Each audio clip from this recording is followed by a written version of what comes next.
Mental health is real. Seek help, end the stigma.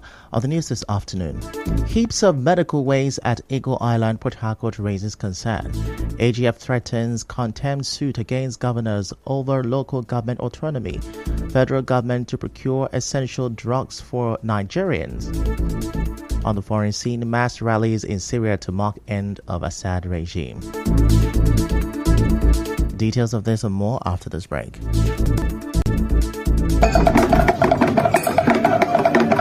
The Oha Ndudu.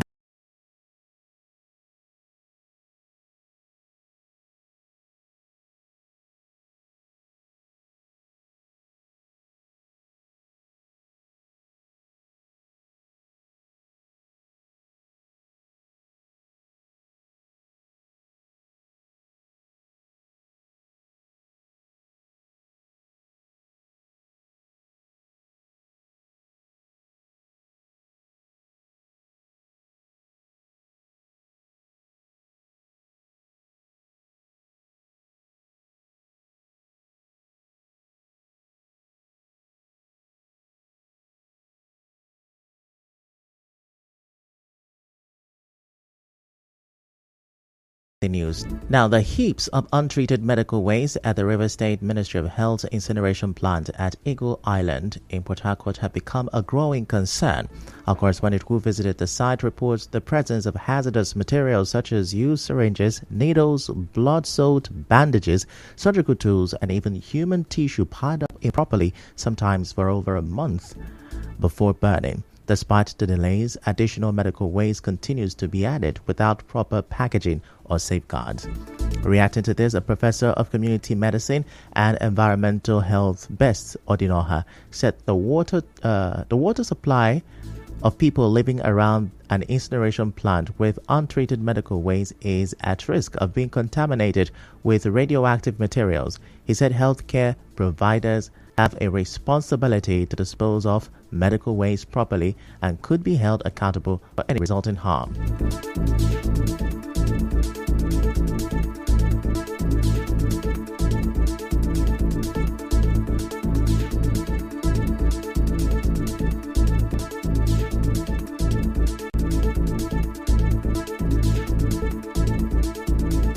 Like the waste generated from the radiology department, they are radiological. It means that they are radiotoxic.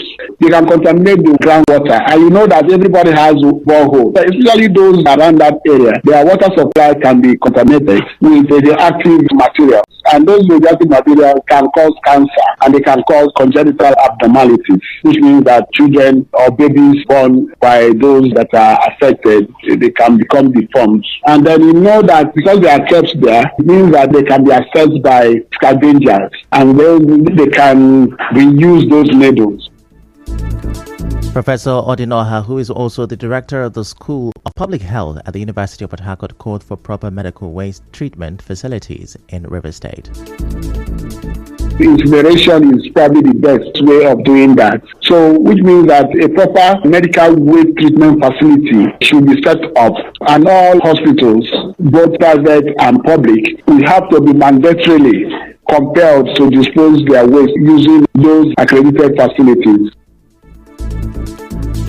In another development, the federal government says it is working towards procuring essential medicines to provide succor for rising cost of medicines and healthcare products. The Coordinating Minister of Health and Social Welfare, Mohammed Pate, disclosed this on Thursday in Abuja during the commemoration of the Universal Health Coverage (UHC) Day.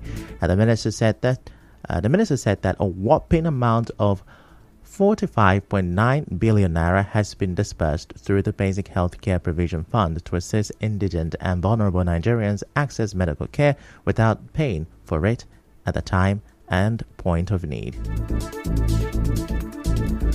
Moving on, some civil servants in River State have appealed for an increase in last year's 100,000 naira Christmas bonus. Speaking with our correspondent, they said it will help reduce the impact of the nation's harsh economic situation, particularly the increased prices of goods.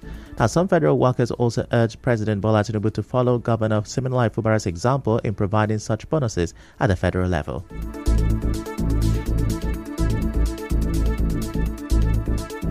terms of Christmas bonus. Things are very expensive and the economy is making things very, very difficult. So if they can do that, it will go a long way for the civil servants. Food items on the high side. Last year, the bag of rice was less than 100,000 naira. Now it's about 100,000 naira plus. So if it add it up better for people to meet up, which I know is going to add up because food is got sent to the civil servant. If you look at the economy of things in our country now, there is no time anything that is being sold has gone up and come down. So the Xmas bonus should never come down. It should continue to be increasing the way things are going higher. It should increase it. If federal government can also emulate the same thing, I think it will go a long way for us who are in the federal sector. The 13th month salary on a good day and for a good government, we don't need to request or to say thank you to them for doing what they are supposed to do.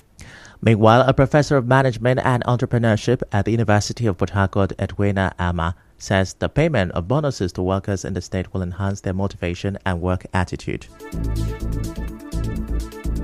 At the end of the day, it is Rivers Indigency is helping, and the money is for Rivers State. So it's not money you are going to give out elsewhere. It will be better giving it to civil servants in Rivers State to help their people in Rivers State than taking that money as a gift to give to another state for maybe fire disaster or one problem or the other. So it is better utilized giving to Rivers people and to motivate them to do more work.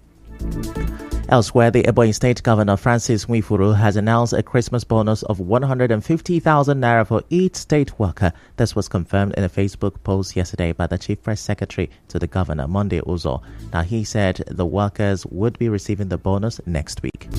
In another development, some prospective tenants in Port Harcourt are calling on the Rivers State government to regulate the activities of landlords and property agents in the state to curb their excesses. Speaking to our correspondent, they raise concern over the high demands by landlords and agents who often require tenants to pay up to 2 years' rent in advance before securing accommodation. Some of the areas they mentioned include Wuji, Stadium Road, Rumi Bekwe, Peter Adeli, Rumomasi, Ada George, among others. They are asking for 2 years plus charges. Everything is getting up to 5 point something million. They eventually see a house that they are willing to take 1 year. Then at this point, it's by law. I've been house hunting for 3-4 months. Everybody is telling me 2 years. I don't have money to pay for 2 years. They won't do this because most of these Yahoo boys, they pay for this house is 2 years. They eventually don't stay for the 2 years. It's a win-win for the landlord. It's a win-win for the agent. But you have young people like me who are genuinely trying to make a living. We would not see that money easily like that to pick. I even learned that it's the agent that tell the landlord to collect 2 years payment so that their agent's fee is going to be double. Who are the people responsible for regulating the exorbitant amount we pay for rent? A lawyer living Jamala also spoke on this. Agents have now moved outside the provisions of the law to impose higher percentage on the parties. If I ask you for an example to look for a 2-bedroom apartment for me, and after everything, every money or the payment amounts to 1 million, the law requires that I pay 5% of that 1 million to the agent that I engaged, and the other 5% should be paid by the landlord. But we live in a society where enforcement of our rights seem to be the last option for most of us. Away from that, the Attorney General of the Federation, Lateef Fagbemi, has warned state governors defying the Supreme Court's judgment on local government autonomy, threatening legal action for contempt of court. The Supreme Court's ruling in July 2024 mandated direct payments to local governments from the Federation account, curtailing governors' control over their finances. Despite this, some states, like Anambra State, have passed legislation contravening the judgment. Fagbemi cautioned against such actions, stressing the risk of sanctions from the Legal Practitioners Disciplinary Committee and highlighting the importance of constitutional adherence for effective governance. Elsewhere, the immediate past governor of Kogi State, Yahaya Bello, has pleaded not guilty to the alleged 80 billion naira fraud leveled against him by the Economic and Financial Crimes Commission, EFCC. The EFCC arraigned Mr. Bello before Justice Emeka Wite of the Federal High Court, Abuja, on a 19-count charge bordering on alleged money laundering. Still to come, Cameroon becomes first foreign buyer of Dangote petrol. Stay with us.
Now, the Independent National Electoral Commission (INEC) has proposed sweeping reforms to improve the country's electoral system following lessons learned from the 2023 general elections and subsequent off-cycle polls.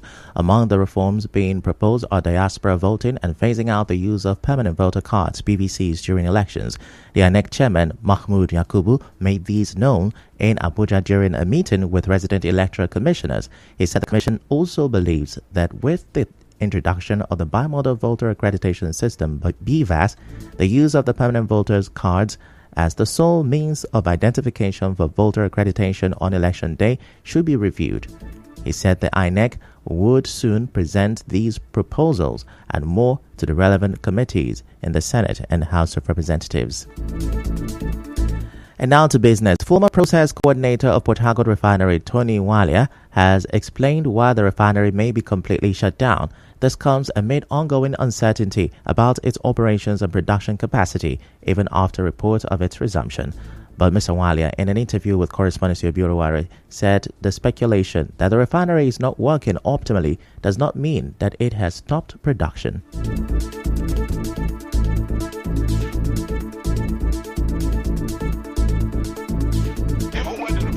Optimally. One of the plants may not be working. Doesn't mean the refinery is not working. The other section will be working, but the crude comes to crude distillation unit. The only area that the refinery will be completely done is if possible the crude distillation unit is not working, because it's when the crude has been distilled that you get other products. So if that plant is not working, every other plant will shut down. The utility system is not working. It means you cannot generate steam to run those turbine pumps.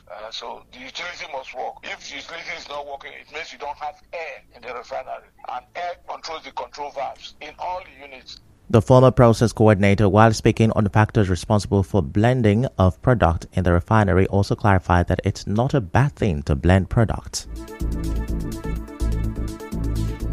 Even when we were in refinery, we blend product. We have what we call separator, where all the product drops in the refinery go to one place, separate it from water. At a point, you bring those separated products, you bring that mixture, blend it with crude, and send it to the fractionator for proper refining again. So that nothing lost, nothing in refinery is waste. Even the water can be reprocessed and you can use it. You blend it with SROG, straight from gasoline, raise the octane number, you get fuel.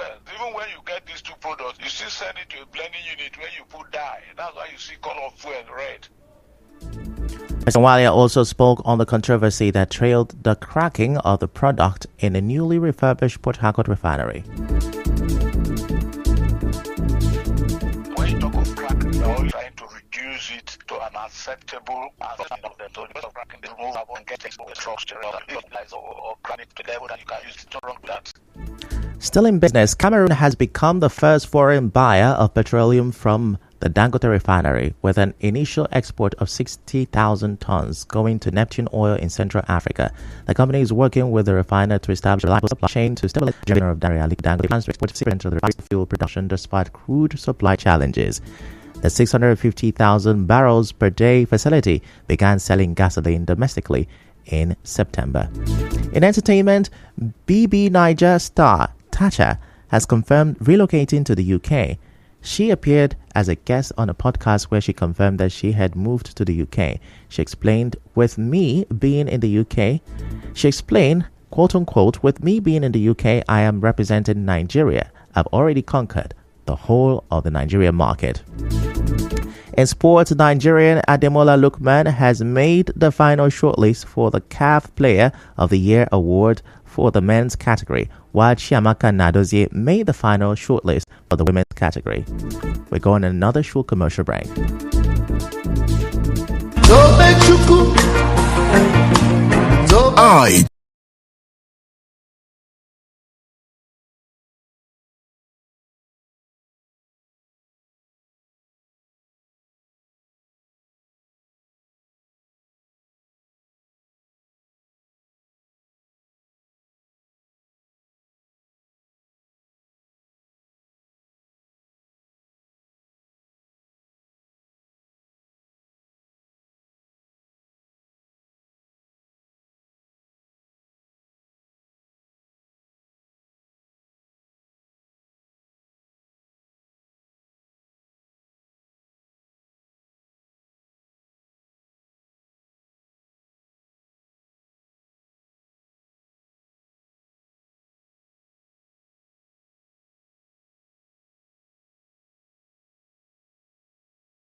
Day to celebrate the end of 5 decades of authoritarian rule by the Assad regime.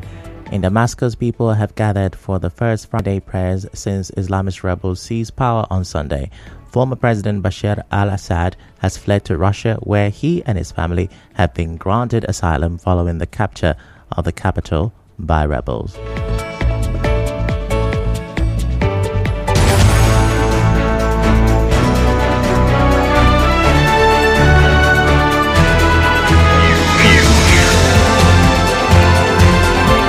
This is the news on 92.3 Nigeria Info.